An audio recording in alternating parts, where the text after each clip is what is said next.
Hi there. In this video, I'm going to go over basic editing in Shotcut.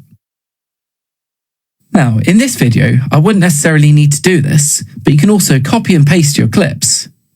So to do so, simply click on your clip and press Command-C on a Mac or Control-C on Windows. And to paste it, you simply just have to press V. So in some software, you have to press Command-V or Control-V, but in here, V will do the job. So now we have two of this clip. I'm just going to delete it again. So copying and pasting is really useful, but there's even a quicker way of doing this. You can simply click on your clip and press A.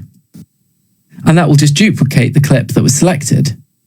So if you want the same clip a number of times in your video, you can just simply press A a number of times and it will paste it onto the timeline. To select multiple clips that are next to each other, just hold Shift and click. So if I hold Shift now and click over to this one, it's going to select any clip that's between the start and end point.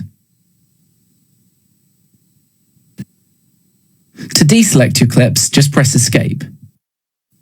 Now another way to select multiple clips is by holding Command. So if I select my first clip and then go over to another one that I'd like to select, if I hold Command and click, we're just going to select those two. So we've got the option of selecting multiple clips next to each other at once, or we can select individual ones by holding Command and clicking. Right, I'm just going to select a number of these and delete them. So I'll select those and press backspace. Now I just want to show you something a little bit different.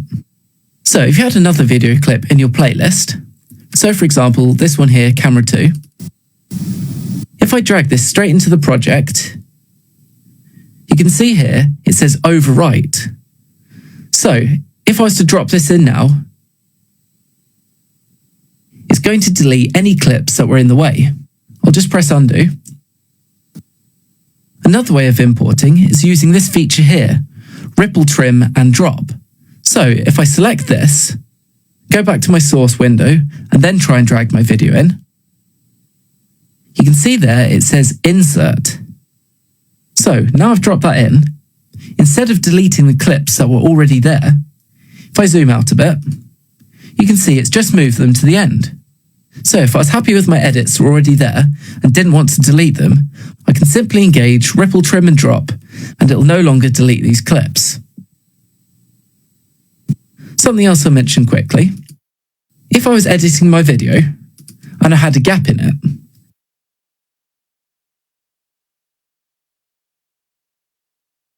so for example, if I play this back, there's a long gap between these two clips. So I could go and select all of the clips that are on this track and then move them over, but an easier way of doing this is to right-click and select Remove. There, it has effectively ripple deleted the gap between my clips. So that can save you a lot of time. Now, one last thing that I want to show you is what this icon here does, and that is ripple edits across all tracks. So I'm just going to delete everything that I've got on my timeline here. So I'm going to select the last clip, hold Shift, and select the first clip.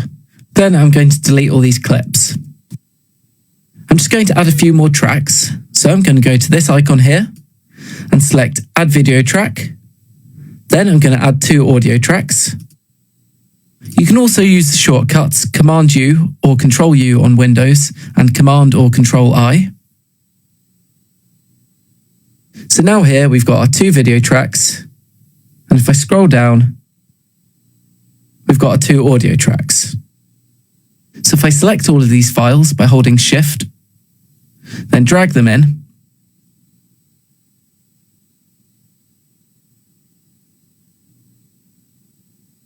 you can see there they've spread out over the one track.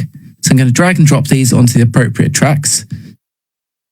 So I'll make sure my video clip is on the video track and my audio clips are on the audio tracks.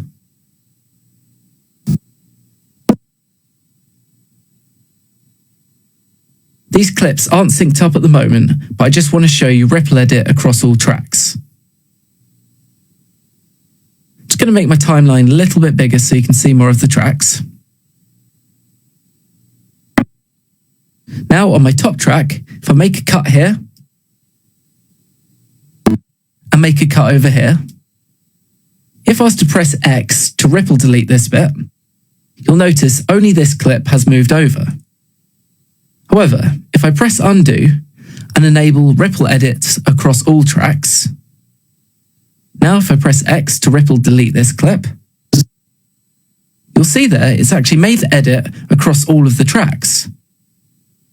So when editing with multiple tracks, this is an extremely useful feature as it will keep all of your tracks synced up with each other. Just remember, when you're editing, you've got to make sure that you've not got the lock icon selected on your tracks. Because for example, right now, when this track is locked, if I click on it and try and make an edit, you'll see there the lock is flashing, so I won't actually be able to make any edits. So in this video, I've gone over a number of different editing features in Shotcut. In the next video, I'm going to go into more detail and show you some more features. Thanks for watching.